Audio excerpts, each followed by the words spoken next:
மாணவ மாணவிகள் அனைவருக்கும் என்னுடைய வணக்கத்தை தெரிவித்துக் கொள்கிறேன். இந்த தமிழ் காணொலி வகுப்பிலே உங்களை சந்திப்பதில் மற்ற மகிழ்ச்சி.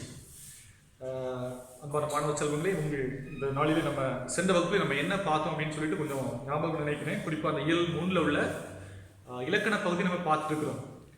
இலக்கணம் என்று சொல்லும்போது ஒருவேளை கொஞ்சம் கடினமாக இருந்தாலும் நீங்கள் தெரிந்து கொள்ள வேண்டிய சில முக்கியமான செய்திகளை நமக்கு இந்த 3வது இயல் பொருள் மயக்கம் என்கிற அந்த இலக்கண பகுதி கற்றுக் கொடுக்கிறது. நம்ம தமிழை எழுதணும். பொருள் மாறுபட்டு பொருள் மயங்கி வருவதற்கான காரணங்கள் என்ன, அதுக்கு நம்ம சில இடங்களை இடைவெளி விட்டு எழுதுகிற சில காரியங்களை பற்றி நம்ம பார்த்துட்டு இருக்கோம். இடைவெளி விட்டு எழுதும்போது சில சொற்றொடர்களை சில சொற்களை நம்ம இடைவெளி விட்டு எழுதுனால வரக்கூடிய பொருள் மாறுபாடை பற்றி பார்த்தோம். வலினமைகள், இந்த இக்கு இச்சு இத்தி இப்பு என்ற எழுத்துக்களை நம்ம சில வேளைகளில் தவறாக போடுறதுனால வரக்கூடிய பொருள் வேறுபாடை பற்றி பார்த்தோம்.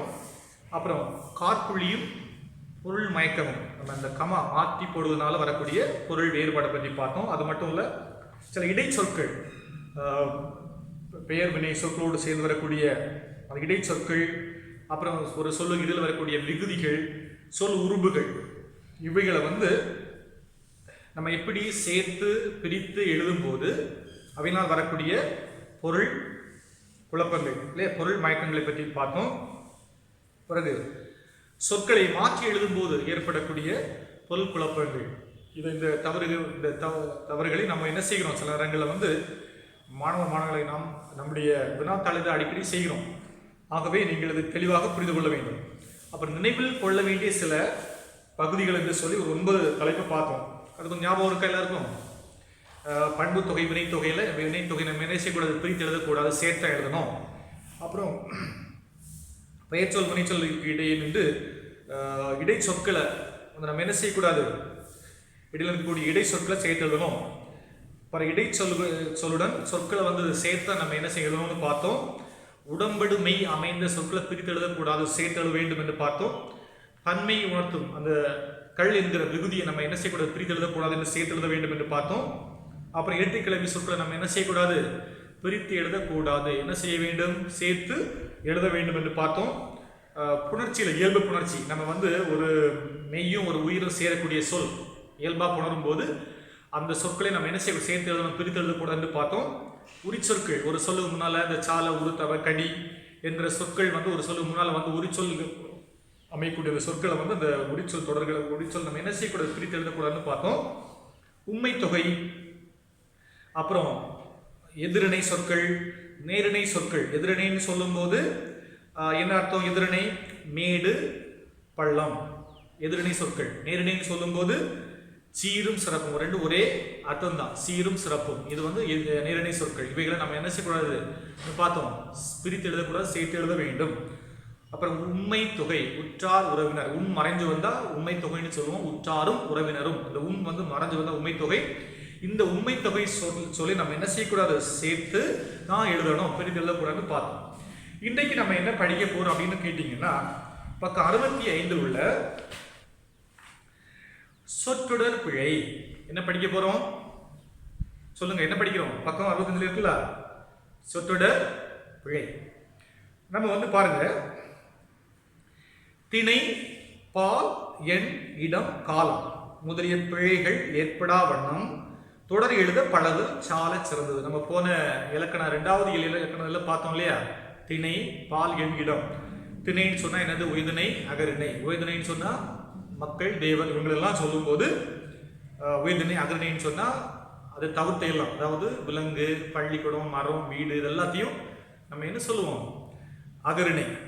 பால் அப்படின்னு சொன்னா ஆண்பால், பெண்பால், பலர்பால், ஒன்றன்பால், பலவின்பால். இந்த பால். எண்ணுன்னு சொல்லும்போது என்ன அர்த்தம், ஒருமை, பன்மை. இடம்னா தன்மை, முல்லை, படர்க்கை. காலம் என்ன சொல்லுவோம், நிகழ்காலம், இறந்த காலம், எதிர்காலம். இந்த 3 இவைகள் எல்லாம் சொற்கள். இதெல்லாம் பிழைகள் ஏற்படாமல் தொடர் எழுத பழகு சால சிறந்தது.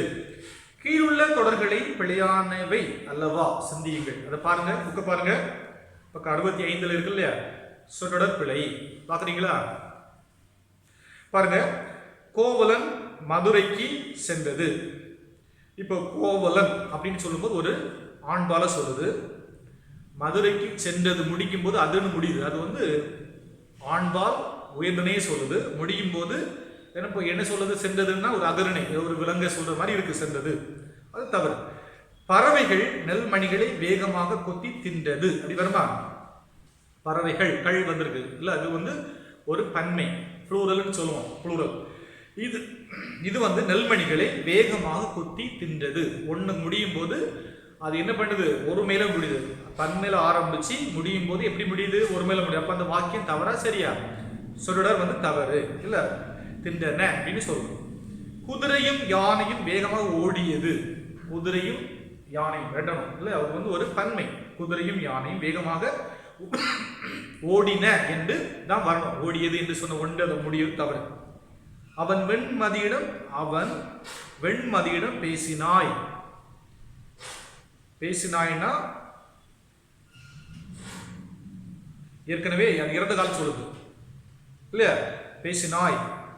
அவன் வெண்மதியிடம் என்ன வரணும், முடியும் போது அவன் சொன்ன ஆண்பால், பேசினான் அப்படின்னு வரணும். அப்புறம் சென்னையிலிருந்து நேற்று வருகிறான, நேற்று இல்லை, நேற்றுனா முடிஞ்சு போச்சு. அப்போ வந்து இது இறந்த காலம். அப்போ நேற்று அப்படின்னும் போது வருகிறான்னா அது வந்து நிகழ்காலம். அப்போ ஒரு சொல் ஆரம்பிக்கும் போது நீங்கள் அது வந்து இறந்த காலத்தில் சொல் சொல்லுது. அப்போ இறந்த காலத்தில் முடிக்கணும். அப்போ சென்னையிலிருந்து நேற்று வந்தான் அப்படின்னு சொல்லணும். அல்லன், அல்லல், அல்லர், அன்று, அல்ல என்பனவற்றை திணை பால் எண் இடம் அறிந்து ஆளுதல் வேண்டும். இது முக்கியமான இது வந்து முக்கியமான ஒரு இலக்கணம் பாருங்க. அல்லன், அல்லல், அல்லர், அன்று, அல்ல என்பனவற்றை திணை பால் எண் இடம், திணை பால் எண் இடம் அறிந்து ஆளுதல் வேண்டும். பாருங்க, அவன் அல்லன், அவள் அல்லள், அவர் அல்லர், நாய் அன்று, நாய்கள் அல்ல அப்படின்னு சொல்றது என்ன செய்யணும், எழுதணும். அப்போ நம்ம இந்த அல்லன், அல்லள், அல்லர், அன்று என்கிற இவையெல்லாம் அல்ல என்பனவற்றை திணைப்பால் என்னிடம் அறிந்து அழுத வேண்டும். இப்போ அவன் அல்லன் அப்படின்னு சொல்லணும். அவள் அல்லள் அப்படின்னு சொன்ன அவள் அல்லல், அல்லள் அப்படின்னு சொல்லணும். அப்புறம் அவர் அல்லர் அப்படின்னு சொன்ன அவர் அல்லர். அப்புறம் நாய் அன்று, நாய் அன்றுன்னு சொல்லணும், நாய்கள் அல்ல அப்படின்னு சொல்லணும். அப்போ நாய் அவன் அன்றுன்னு சொல்லக்கூடாது, அவன் அல்லன்னு சொல்லணும். ஒரு அகரிணை, அதாவது விலங்கு சொல்லும் போது நாய் அன்று அப்படின்னு சொல்லலாம். அப்ப நாய்கள் அப்படின்னு சொல்லும்போது நாய்கள் அல்ல அப்படின்னு சொல்லி என்ன சொன்னார், அப்போதான் அந்த சொல் வந்து சரியான சொல்ல அமையும். அப்புறம் பாருங்க, அது என்னும் வேற்றுமை உருபு அகரணைக்கு உரியது. அது என்ன வேற்றுமை எதுக்கு உரியது? வேற்றுமை உருபு அகரணை. அகரணைன்னு சொல்லும் போது இந்த நம்ம விலங்கு, பறவைகளை இதில் ஏதோ இதெல்லாம் சொல்றது புரியுது. வரும் சொல் உயர்தனை ஆயின் அது என்னும் உருவினை பயன்படுத்தல் கூடாது. அப்போ வர சொல் வந்து உயர்தனையா இருந்தா, மனுஷங்கள் உயிருள்ள மனுஷங்களை தேவர்கள் எல்லாம் சொல்லும் மாதிரி இருந்தா அந்த அதை என்ன செய்யக்கூடாது, அது என்னும் உருவினை பயன்படுத்த கூடாது.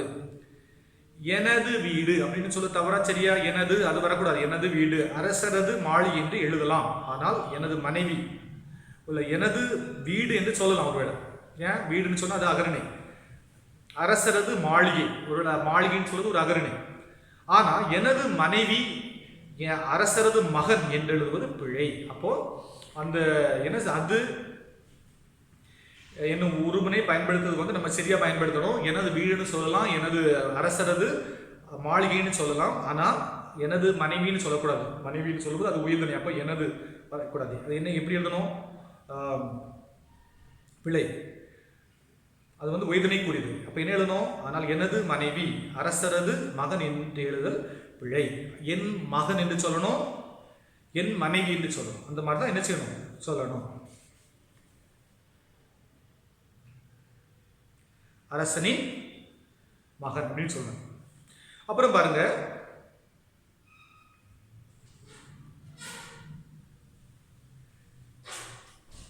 தொடர் எவ்வித குழப்பமும் இல்லாமல் அமைக்கப்பட வேண்டும்.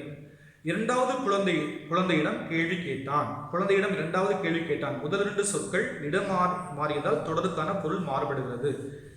அவன் அருகில் இருந்தான், அவன் அருகாமையில் இருந்தான். அருகில் என்பதற்கு எதிர்ச்சொல் அருகாமை.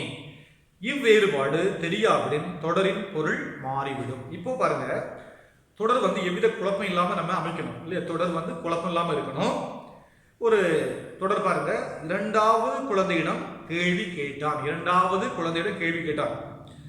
அப்புறம் குழந்தையிடம் இரண்டாவது கேள்வி கேட்டான். முதல் இரண்டு சொற்கள் இடம் மாறியதால் தொடருக்கான பொருள் மாறுகிறது. பாருங்க,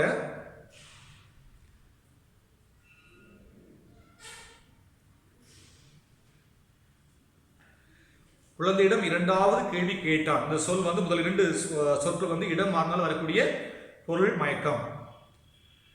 அவன் அருகில் இருந்தான், அவன் அருகாமையில் இருந்தான்.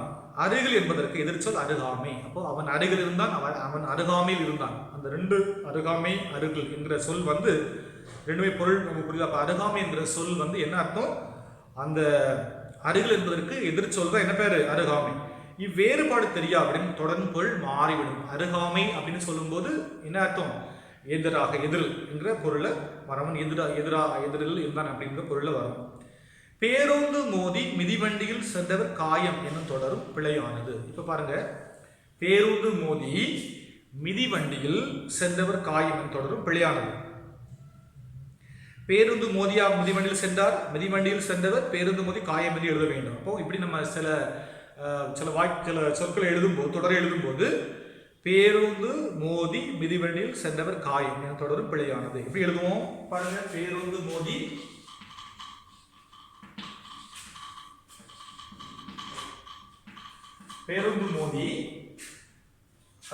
மிதிவண்டியில் சென்றவர் காயம்.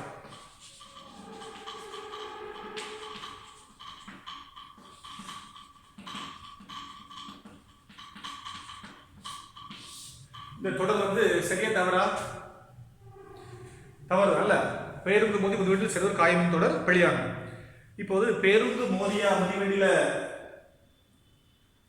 சென்றவர் வந்து மிதிவண்டியில் பேருந்து மோதியா மிதிவண்டியில் சென்றார். மிதிவண்டியில் சென்றவர் பேருந்து மோதி, இது வந்து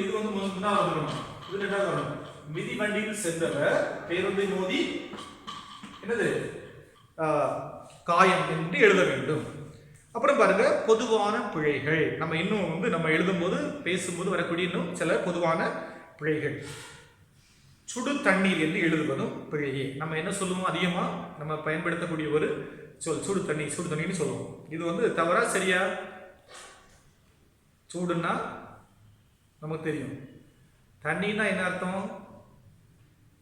தண்ணீர், குளிர்ந்த தண்ணீர். அப்போ சூடும் குளிர்ந்த தண்ணீரும் சேர்ந்து வர மாதிரி சொல்லிருக்கு. அப்போ தண்ணீர் குளிர்ந்த நீர், சூடும் குளிர்ந்தமாக நீர் எப்படி இருக்க முடியும்? இப்படி நம்ம சொல்ல தவிர அப்ப எப்படி சொல்லணும்? நம்ம வெந்நீர்னு சொல்லலாம். அது வந்து சரியான ஒரு சொல். அப்புறம் நம்ம சொல்லுவோம்ல, நடு சென்றல் நின்றான். நடு என்பது தமிழ், சென்றல் என்றால் என்னது? ஆங்கிலம். அப்போ ஆங்கிலம் இரண்டுக்கும் ஒரே பொருள். நடுவில் நின்றான் என்று எழுதினாலே போதும். ஏன்னா நம்ம சொல்லுவோம் போஸ்ட் தூண் அப்படின்னு சொல்லுவோம். போஸ்ட்னாலே தூணு தான். தூணுனாலே தமிழ் சொல், போஸ்ட்னா ஆங்கில சொல். ரெண்டும் சேர்த்து சொல்லுவது தவறு. இப்படிலாம் நம்ம என்ன செய்வோம்? சில நேரங்களில் பேசுவோம். இப்படி நம்ம என்ன செய்யக்கூடாது? தமிழையும் ஆங்கிலத்தையும் சேர்த்து எழுத்து சொல்லுவது தவறு. நடு சென்றர், சுடு தண்ணீர் இதெல்லாம் சொல்லுவது தவறு. என்ன, ஒரு வரியின் இறுதியில் உள்ள சொல்லை பிரித்து எழுதுவதாக இருந்தால் பொருள் கெடாதபடி பிரிக்க வேண்டும். நம்பியார் கூட சென்றார் என்பதற்கு நம்பி யார் கூட சென்றார் என்பதற்கு பொருள் வேறுபாடு உண்டு. இப்போ ஒரு வரியின் இறுதியில் உள்ள சொல்லை பிரித்து எழுதுவதாக இருந்தால் பொருள் கெடாதபடி என்ன செய்ய வேண்டும்? பிரிக்க வேண்டும். பாருங்க, நம்பியார் கூட சென்றார் என்பதற்கு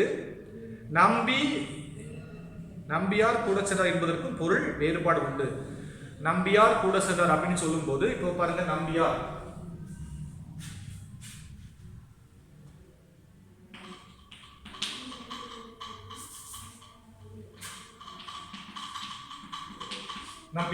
இந்த யாரை வந்து நம்ம கீழே எழுதி வச்சிருக்கல, நம்பி, இந்த யார் இதை வந்து நம்பி, அடுத்த லைன்ல யாருன்னு போட்டோம்னா இந்த பொருள் என்ன செய்யும்? மாறுபடும். அதுதானே? நம்பி யார் கூட சென்றார் என்பதற்கு பொருள் வேறுபாடு உண்டு. அப்ப நம்ம என்ன செய்யணும்? ஒரு வரியின் இறுதியில நம்ம ஒரு சொல்லை பிரித்து எழுதுவதாக இருந்தா நம்ம என்ன செய்யணும்? அதை வந்து சரியானபடி பிரிக்கணும். இப்ப நம்ம வினாத்தாளை எழுதும்போது என்ன செய்வோம்? சில நேரங்களில் ஒரு வேண்டும் என்கிற ஒரு சொல் நம்ம கடைசி வச்சிருக்கோம். வேண்டும் எப்படின்னு ஒரு வேண்டும் அப்படின்னு நம்ம எழுதுவோம் இல்லையா? இந்த வேண்டும் கோடு போட்டு அல்லது கீழே கோடு போட்டு தும்முன்னு எழுதியிருப்போம். இது எப்படி நான் எழுதுவது வந்து என்னது? அது வந்து தவறான சொல். பொருள் வந்து வேறுபடும். அதனால நம்ம அப்படி பிரித்து எழுதும்போது என்ன செய்யக்கூடாது. இப்போ பாருங்க, அப்புறம் வினைத்தொகை சொல்லுக்கிடையில் வல்லினம் மிகக்கூடாது. வினைத்தொகை சொல்லுக்கிடையில் ஏற்கனவே பார்த்தோம் வல்லினம் அதை பிரித்து எழுதக்கூடாதுன்னு பார்த்தோம், சேர்த்து எழுதணும்னு பார்த்தோம். இப்போ அது வல்லினம் என்ன செய்யாத மிகாது. இதில் ஒரு 2 மதிப்பெண் வினா ஒன்று கூட இருக்கு. பாருங்க, திருவளர் செல்வன், திருவளர் இச்சு அந்த வல்லின மெய் வரும்போது அது தவறு. அப்போ வினைத்தொகையில வல்லினம் மிகாது. அப்போ திருவளர் செல்வன் தான் எழுதணும். அப்புறம் திருநிறை செல்வன் அல்லது செல்வி, திருவளர் செல்வன் அல்லது செல்வி, இந்த இச்சு வந்து என்ன செய்யக்கூடாது, வல்லினமே வரக்கூடாது. இனி பிழை தவிர்க்க சில குறிப்புகள் பாருங்க, என்னென்ன இருக்கு பாருங்க. பிழை தவிர்க்க சில குறிப்புகள். ஒருவர் சொல்ல கேட்டு எழுதி பழகுவதும் உதவும். இப்போ நம்ம பிழை தவிர்க்கணும்னா என்ன செய்யணும், இப்படிப்பட்ட பொருள் மயங்கள்லாம் வருது இல்லை, நம்ம எழுதும்போது நிறைய பிழைகள் வருது இல்லையா, இதில் பொருள் வந்து மயங்கி வேறுபட்டு வருது. இப்போ இதை வந்து நம்ம வந்து போக்கணும்னா நம்ம என்ன செய்யணும், சில குறிப்புகள் சொல்றாங்க பாருங்க. ஒருவர் சொல்ல கேட்டு எழுதி பழகுதலும் வேண்டும். ஒருவர் சொல்ல கேட்டு என்ன செய்யணும், எழுதி பழகுதல் வேண்டும். அப்புறம் பழகுதல் உதவும். சொல்லுறுப்புக்கான பொருளை நினைவில் கொள்ளுதல் சிறந்த என்னது பயிற்சியாக. சொல்லுறுப்புக்கான பொருளை நினைவில் கொள்ளுதல் சிறந்த பயிற்சியாகும். இப்போ சில பேர் நம்ம என்ன செய்வோம், சில சொல்லுக்கான பொருளை வந்து நினைவில் வச்சுக்கணும். இப்போ வந்து ஒரு சொல் வாக்கியம் நமக்கு சொல்லும்போது என்ன சொல்லுவாங்க, மழையை பற்றி சொல்றாங்க, நம்ம என்ன செய்வோம், அந்த பொருளை நினைவில் வச்சிருக்காம மழைன்னு எழுதி வச்சிருவோம் சில வரைகள். அது வந்து நம்ம என்ன செய்ய, அந்த பொருளை நம்ம என்ன செய்ய நினைவில் வச்சிடணும். மரபு சொற்களை கற்றல் இன்றியமையாத ஒன்றாகும். மரபு சொற்கள் இப்போ வந்து யானை அப்படின்னு சொன்னா அது குட்டியின கன்றுன்னு சொல்லுவோம், குதிரையை கணைக்கும், கிளி பேசும் இல்லையா, இதெல்லாம் இப்படிப்பட்ட சொற்கள். மரபு சொற்களை கற்றல் இன்றியமையாத மத்தாகும். மரபு சொற்கள் நம்ம என்ன செஞ்சிருக்கணும், படித்து வைத்து நிறைய நமக்கு அது சின்ன வகுப்பில் நிறைய படிச்சிருக்கோம். இந்த மரபு சொற்கள்.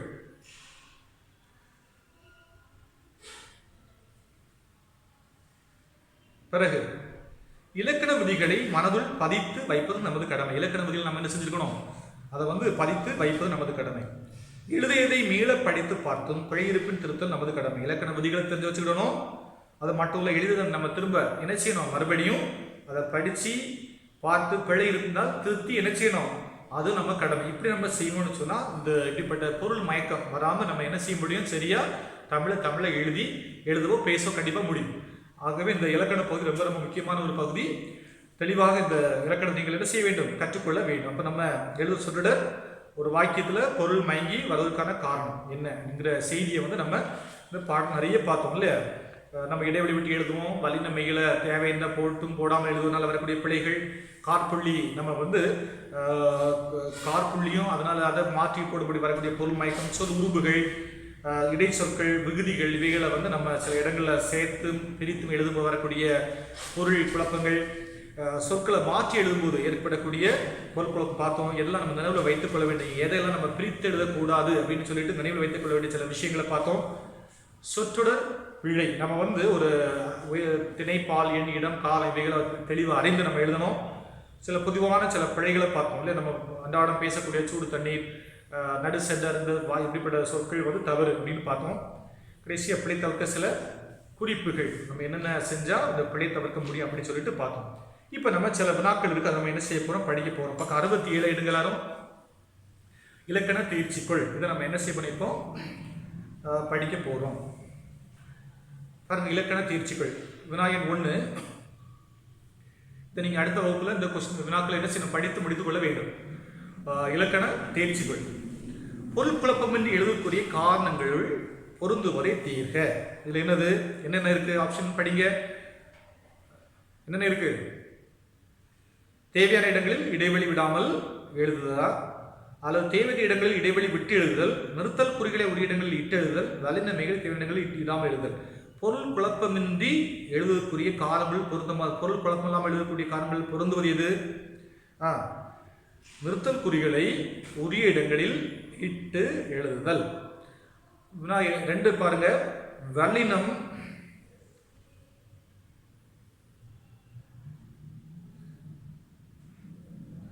வல்லினம் மிகும் மிகா தொடர்களின் பொருளறிந்து பொறுத்துக. வல்லினம் மிகும் மிகா தொடர்ந்து பொருளறிந்து பொறுத்துக. பாலை பாடினான். பாலை பாடினான் என்ன அர்த்தம்? பாலை பாடினான் பாலினை பாடினான். பாலை பாடினான் அப்படி அந்த வல்லினமை செய்து வரும். பாலை பாடினான்னா பாலித்தினையை பாடினான். அப்புறம் தேரை பார்த்தான் என்ன? தேரை பார்த்தான்னா தேர் என்கிற உயிரினத்தை பார்த்தான். தேரை பார்த்தான் அப்படின்னு சொன்னா என்ன அர்த்தம்? அந்த தேரினை பார்த்தான். தேரினை பார்த்தான் என்கிற பொருள் வருது. இதுல வந்து நமக்கு ஆப்ஷன் இ தான் வரும். அதுலயும் சில மாற்றம் இருக்கு, அதை கொஞ்சம் பார்த்துருங்க. அப்புறம் வெவ்வேறு பொருள் அமையுமாறு சொற்களை சேர்த்து தொடரமைக்க என்ன இருக்கு பாருங்க. வெவ்வேறு பொருள் அமையுமாறு சொற்களை சேர்த்து தொடரமைக்க. மாணவர்கள் வரிசையில் நின்று அறிவியல் கண்காட்சியை கண்டனர். என்ன இருக்கு? மாணவர்கள் வரிசையில் நின்று அறிவியல் கண்காட்சியை கண்டனர். இது என்ன செய்யணுமா? இன்னொரு பொருள் அமையுமாறு சொற்களை சேர்த்து தொடரமைக்க. என்ன எழுதலாம் பாருங்க. ஒன்று எழுதலாம். மாணவர்கள் வரிசையில் நின்று அறிவியல் கண்காட்சியை கண்டனர். அதை அந்த மாணவர்கள் வரிசையில் சேர்த்தது வந்து மாணவர் வரிசையில் நின்று அறிவியல் கண்காட்சியை கண்டனர் அப்படின்னு எழுதுனா அது வந்து பொருள் என்ன செய்யும்? இன்னொரு பொருள் அமையும். மாணவர்கள் வரிசையில் சேர்த்தெழுத்தோம்னா பொருள் என்ன செய்யும்? இன்னொரு பொருள் அமையும். மாணவர் வரிசையில் நின்று யாரோ கொஞ்சம் பேர் எந்த வரிசையில் மாணவர் வரிசையில் நின்று அந்த அறிவியல் கண்காட்சியை கண்டனர். இனி கீழ்காணும் சொல் உருபுகளை பிரித்தும் சேர்த்து இருவேறு தொடரமைக்க. இது வந்து நம்ம சென்ற ஆண்டு இறுதி தேர்வு இந்த இதில் வந்து வினா 2 வினா கேட்டிருந்தாங்க. முக்கியமான வினா. கீழ்காணும் சொல்லுறுப்புகளை பிரித்தும் சேர்த்தும் இருவேறு தொடர்களை அமைக்க. நம்ம ஏற்கனவே பார்த்தோம். சொல் உறுப்புகள் அதை வந்து எப்படி எழுதணும் பாருங்க. முன் அப்படின்னா ஒரு சான்று கொடுத்துருக்காங்க பாருங்க. முன். அவன் முன் வந்து கூறினான்.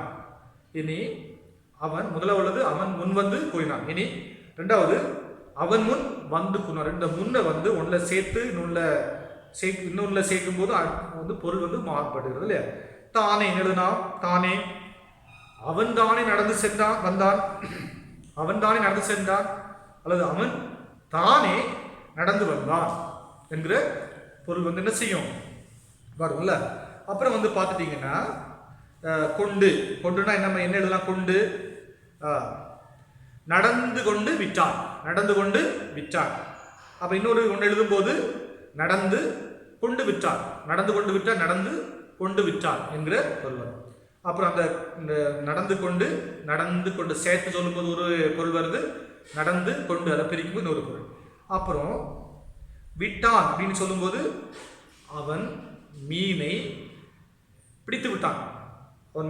அவன் மீனை பிடித்து விட்டான். மீனை பிடிச்சிட்டான். இனி இன்னொரு பொருள் சொல்லும்போது அவன் மீனை பிடித்து விட்டான் என்கிற பொருள் வரும். இப்படி இதை வந்து நம்ம என்ன படித்து வைத்துக் கொள்ள வேண்டும். அப்புறமா பாருங்க, கார்புள்ளி இடாமல் எழுதுவதனால் ஏற்படும் பொருள் மயக்கத்துக்கு சான்று தருக. கார்புள்ளி இடாமல் எழுதுவதனால் வரக்கூடிய பொருள் மயக்கத்துக்கு சான்று தருக.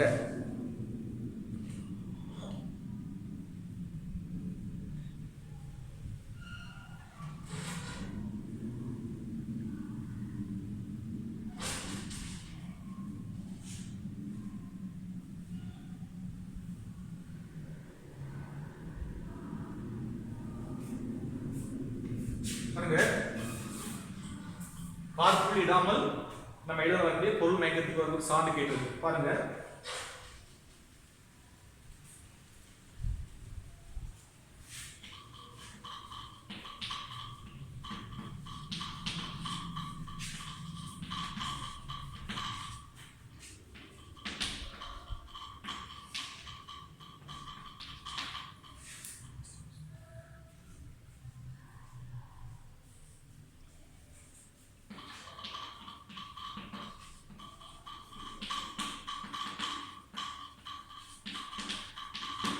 ஒரு வாக்கியம் இருக்கு. அண்ணன் தம்பி வீட்டுக்கு சென்றதால் என்ன செய்யலன்னா அவரை பார்க்கவில்லை. இப்ப இதுல வந்து இப்படி போட்டிருக்கு இல்ல, அண்ணன் தம்பி வீட்டுக்கு சென்றதால் நான் அவரை பார்க்கவில்லை. அண்ணன் தம்பி வீட்டுக்கு சென்றதால் அவரை பார்க்க, அப்படி வந்து தப்பு. இப்போ வந்து தவறு. இப்போ இதை வந்து கால் வந்து போட்டு பாருங்க. அண்ணன் தம்பி வீட்டுக்கு சென்றதால் நான் அவரை பார்க்கவில்லை. இப்படி வந்து எழுதணும் இல்லையா? இது வந்து இந்த நம்ம காற்புள்ளி எங்க போடணும்? இதுல வந்து அந்த பொருள் வந்து மாறுபடும். இந்த அண்ணன் அல்ல அந்த போட்டீங்கன்னா அது வந்து சரியாகும் இல்ல. அண்ணன் தம்பி வீட்டுக்கு சென்றதால் நான் அவரை பார்க்கவில்லை என்கிற செய்தி நமக்கு கிடைக்கும். அப்போ இதுதான் வந்து என்னது சரியானது. அப்புறம் வேறொரு சல சல வந்து வந்து கலகல விமி விமி இவற்றில் இரட்டை கிளவி தொடரை எழுதி அவற்றை எழுதும் முறையை எழுதுக. சல சல வந்து வந்து இதுல பொருள் தர சொல் சலசல கலகல என்று 2 சொற்கள் வந்திருக்கு. இதை நம்ம என்ன செய்யணும்? சேர்த்து தான் எழுதணும். அவற்றை எழுதும் முறையை நம்ம எப்படி எழுதுறது? இது வந்து சல சல கலகல இந்த சொற்கள் இரட்டை கிளவி தொடர்களை எழுதி அவற்றை எழுதும் முறையை கூறுக. அவற்றை நம்ம பிரித்து எழுதக்கூடாது. நம்ம என்ன செய்யணும்? சேர்த்து தான் எழுதும். ஆற்றுல நீர் சலசலவென ஓடியது. அப்புறம் வந்து செல்வி கலகலவென சிரித்தாள். இரட்டை கிளவி சொற்களை சேர்த்து எழுதுன்னு பிரித்து எழுதக்கூடாதான் எழுத வேண்டிய முறை. அப்புறம் கடைசியா திருவளர் செல்வன் திருவளர் செல்வன் இவருக்கு சரியா தொடரியது. அதற்கான இலக்கண விதி யாது? திருவளர் இச்செல்வன் திருவளர் செல்வன் 2 சொல் கொடுத்துருக்கு. ஒன்று வந்து வலிமை சேர்ந்து வந்திருக்கு, ஒன்று இல்லாமல் வந்திருக்கு. இதில் சரியான தொடரியது அதாவது வந்து வினைத்தொகையில வலிமை மிகாது, அதுதான் சரியான தொடர். அப்போ இந்த வினைத்தொகை சொல்றேன் வலிமை மிகாது என்பதுதான் இதனுடைய இலக்கணம். அதை நம்ம என்ன செய்ய எழுதணும். அப்புறம் வந்து இந்த பக்கம் 68ல் சில பலவுள் தெரிய அதை மட்டும் நம்ம இப்போ என்ன செய்வோம் பார்ப்போம். பார்த்துட்டு அடுத்த வகுப்பில் நம்ம என்ன செய்வோம்? அந்த பின்னால் மொழித்திறன் பயிற்சியாளர்கள் அதை நம்ம என்ன செய்ய போகிறோம்? படிக்க போகிறோம். அது கொஞ்சம் பாருங்க. பக்கம் 68ல் இருக்கக்கூடிய அந்த 5 ஒன்வேர்டு அதை பாருங்க. சங்க இலக்கியத்தில் இல்லாத சொற்கள் சங்ககால சமூகத்தில் நடைமுறையில் இருந்துள்ளன. பக்கம் 67 இருக்கக்கூடிய பலவுள் தெரிக இருந்துள்ளன. அவை இதெல்லாம் கொஞ்சம் சொல்லி பாருங்க. சங்க காலத்தில் சங்க இலக்கியத்தில் இல்லாத சொற்கள் சங்ககால சமூகத்தில் நடைமுறை இருந்துள்ளன. அது இதெல்லாம் திருமணமும் குடும்பம். ஆப்ஷன் நெடிலா. பொருத்தமான விடையை தேர்ந்தெடுக. உரிமை தாகம் யாரு? உரிமை தாகம் பூமணி பூமணி. அப்புறம் அஞ்ஞாடி என்பது என்னது? சாகித்ய அகாதமி ஒரு விருது. அப்புறம் ஜலாலுதீன் ரூமி வந்து பார்சிய கவிஞர். தமிழர் குடும்ப முறை பக்தவத்சல பாரதி. ஆப்ஷன் இ. இவற்றை வாயிலுக்கே சரி இம்மூத்தன் வரவேற்பாக என்று ஜலாலுதீன் ரூமி குறிப்பிடுவது. இதெல்லாம் வக்ரகம் அவமானம் வஞ்சனை இவை அனைத்தும். ஆப்ஷன் என்ன வரும்? நெடில் இ. இவை அனைத்தும். உவா உற வந்து கூடும் உடும்பதி ரவிவத்தார். யார் யார்? நெடில் குரில் இ. ராமன் சுக்ரீவன். அதாவது சடையு ராமன் ராமன் குகன் ராமன் சபரி. ஆனா இ. ராமன் சுக்ரீவன். பிறகு கடைசியா எங்கள் தந்தையா நாடந்த பேச்சு நிலை ஒரு சக்தி பிறக்குது மூச்சு நிலை என்னும் பாரதியின் பாடல் வெளிப்படுத்துவது எது? இது வந்து தனி குடும்ப முறை, விரிந்த குடும்ப முறை, தாய் வழி சமூக முறை, தந்தை வழி சமூக முறை. என்ன இதை நம்ம சொல்லிக் கொடுக்குது? எங்கள் தந்தையா நாடந்த பேச்சு நிலை ஒரு சக்தி பிறக்குது மூச்சு நிலை என்னும் பாரதியின் பாடல் வெளிப்படுத்துவது எது? என்ன வெளிப்படுத்தும் நமக்கு? தந்தை வழி சமூக முறை. அப்போ நம்ம இந்த நீங்கள் அடுத்த வகுப்பில் படிக்க வேண்டியது என்னென்ன சொல்லுங்க பார்க்கலாம். அந்த 67 இருக்கக்கூடிய இலக்கண தேர்ச்சிக்குள்ள இருக்கக்கூடிய எல்லா வினாக்களையும் படித்து முடித்துக் கொள்ள வேண்டும். 3வது வினாக்களை எல்லாம் என்ன செய்யணும்? படித்து முடித்து கொள்ள வேண்டும். அப்போ நம்ம என்ன செய்வோம்? அடுத்த வகுப்பில் நம்ம என்ன படிக்கலாம்? இது மொழித்திறன் பயிற்சி இருக்கக்கூடிய எல்லாத்தையும் நம்ம என்ன செய்ய அடுத்த வகுப்பில் பார்க்க போகிறோம், படிக்கலாம். நன்றி.